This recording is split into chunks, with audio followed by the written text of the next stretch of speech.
હે ભાઈ લાંબા, તારા ધ્યાનમાં કોઈ લાંબી બાઈ છે? ધ્યાનમાં તો નથી, પણ તારે લાંબી બાઈ નું શું કામ છે? મારે લાંબી બાઈ ના કપડા જોતા હતા. કા તારે લાંબી બાઈ ના કપડા જોઈએ? ભાઈ મને મચ્છરિયા બહુ કરડતા હતા ને, તો હું દવાખાને દવા લેવા ગયો તો. ત્યાં ડોક્ટરે મને એમ કીધું કે તમને મચ્છર કરડવાના કારણે ડેન્ગ્યુ થઈ ગયો છે, તો તમે લાંબી બાઈ ના કપડા પહેરજો.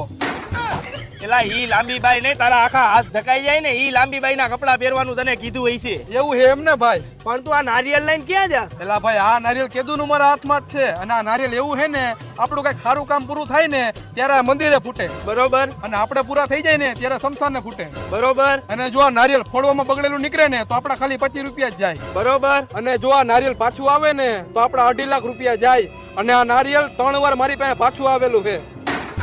હવે તું આ નારિયેલ લઈને જા, નકર આ નારિયેલ હું તારા માથામાં ફોડી નાખીશ. એટલે તું આ નારિયેલ ફોડવાની ક્યાં વાત કરસ? હજી મારે ચોથી જગ્યાએ દેવાનું છે, સાચવી નાખવું પડે.